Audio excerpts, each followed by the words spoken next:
এমআইইউআইকে বন্ধ করে দেওয়ার জন্য শাওমি তাদের প্রথম পদক্ষেপটা নিয়ে নিল। স্যামসাংয়ের 3 বছরের একটা পুরনো স্মার্টফোনকে কপি করে আসছে আইফোন 14 সিরিজ। 1 বছরের জন্য থমকে গেল স্যামসাং। হ্যালো বন্ধুরা, আজকের আরও একটা প্রযুক্তি সংবাদ এপিসোড নিয়ে প্রত্যেক দিনের মতো আমি প্রিয়তোষ আপনাদের সামনে। আজকের টেক নিউজের প্রত্যেকটা খবর সমান গুরুত্বপূর্ণ, একটা খবরও কিন্তু মিস করবেন না। আরেকটা জিনিস মিস করা চলবে না, কিন্তু লাইক বাটনটা প্রেস করা, আর নতুন বন্ধু হয়ে থাকলে আমাদের পরিবারটাকে ভালোবেসে থাকলে সাবস্ক্রাইব করে রেখে যাবেন। প্রথম খবরেই বলবো, আমরা যে আইফোন 14 সিরিজের লঞ্চ ইভেন্ট দেখবো 7 তারিখ 7ই সেপ্টেম্বর।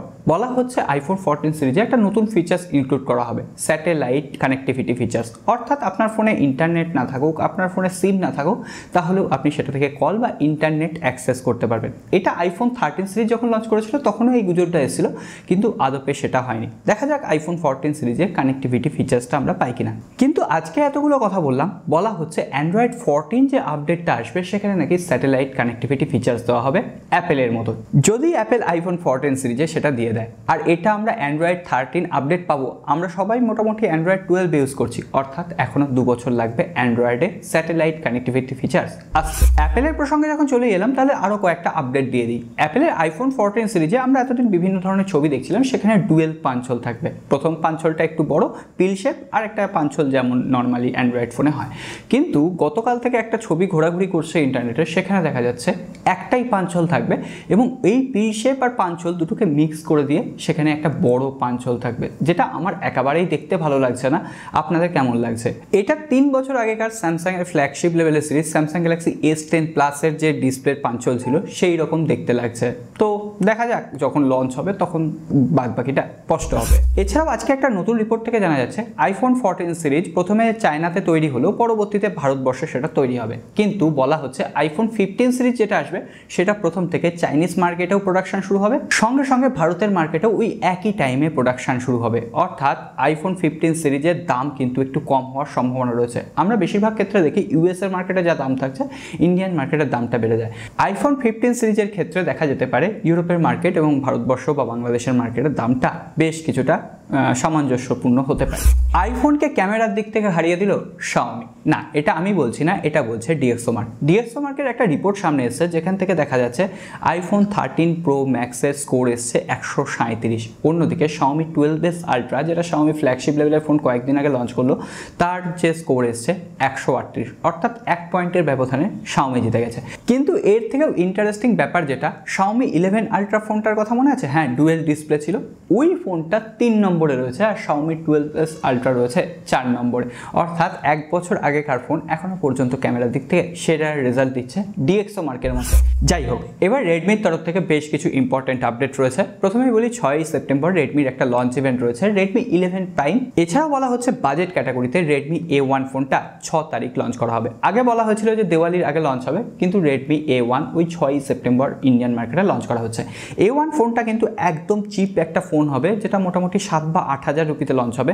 বলা হচ্ছে 6.5 ইঞ্চির একটা HD+ TFT ডিসপ্লে থাকবে, মিডিয়াটেকের Helio A22 processor, 2GB RAM, 32GB internal storage, 8+2 মেগাপিক্সেলের রেয়ার ক্যামেরা, 5 মেগাপিক্সেলের ফ্রন্ট ক্যামেরা, 5000 মিলিঅ্যাম্পিয়ার ব্যাটারি, 10 ওয়াটের চার্জার থাকবে। এছাড়াও এখানে অ্যান্ড্রয়েড গো এডিশন থাকবে, স্টক রম থাকবে। এখানেই কিন্তু এই ফোনটা সব থেকে বেশি ভাবাচ্ছে। শাওমি আস্তে আস্তে স্টক রমে ফিরে যাচ্ছে। আর বেশ কিছুদিন আগে একটা খবর এসেছিল, শাওমি কিন্তু তাদের একটা স্টক অ্যান্ড্রয়েড UI তৈরি করবে, যেখানে ব্লোটওয়্যার থাকবে না, যেখানে বেশি ফিচার্স থাকবে না, একদম ক্লিন একটা ইন্টারফেস দেওয়ার চেষ্টা করবে, যেখানে কোনো রকম অ্যাড আসবে না। মোটোরোলা যেমন দেয়, অক্সিজেন ওএস বা কালার ওএস এখন যেমন দিচ্ছে। তো সেক্ষেত্রে শাওমির সব থেকে বদনাম এমআইইউআই। হতে পারে রেডমি A1 ফোনটা শাওমির প্রথম শুরু, যেখানে তারা স্টক রম ইউজ করবে। পরবর্তীতে আরও অনেক ফোন শাওমির আসবে যেখানে স্টক রম ইউজ করা হবে। শাওমি কিন্তু MI A1 এক টাইমে দিত, তারপরে তো শাওমির যে অ্যান্ড্রয়েড 1 প্রোগ্রাম সেটা বন্ধ করে দেওয়া হয়েছে, যেহেতু গুগল বন্ধ করে দিয়েছে। তো দেখা যাক শাওমি MIUI-কে আস্তে আস্তে বন্ধ করে স্টক অ্যান্ড্রয়েডে ফিরে আসে কিনা। এছাড়াও রেডমি 11 প্রাইম যে ফোনটা, সেই ফোনটায় শোনা যাচ্ছে মিডিয়াটেকের Helio G99 প্রসেসর থাকবে। এতদিন বলা হচ্ছিল যে মিডিয়াটেকের ডায়মন্ড সিরিজ 700 চিপসেট থাকবে, 5G হবে, তেমন কোনো ব্যাপার নেই। সেখানে মিডিয়াটেকের হিলিও G99 থাকছে। এছাড়াও শাওমির তরফ থেকে Redmi 11 Pro নামে আরও একটা ফোন বিভিন্ন সার্টিফিকেশন সেকশনে এনলিস্টেড হয়েছে। স্পেসিফিকেশন এখনও পর্যন্ত সামনে আসেনি, তবে হ্যাঁ এইটুকু কথা দিতে পারি, যখনই স্পেসিফিকেশন জানতে পারবো এক্সক্লুসিভলি আপনাদের সাথে শেয়ার করে দেবো। এছাড়াও Xiaomi 12T Pro যেটায় অফিসিয়াল 200 মেগাপিক্সেলের ক্যামেরা থাকবে। এছাড়াও Redmi Pad যেটা আসার কথা ছিল, সেই দুটো জিনিসের মানে সেই দুটো প্রোডাক্টের কিন্তু একদম লাইভ ইমেজ আজকে সামনে চলে এসেছে।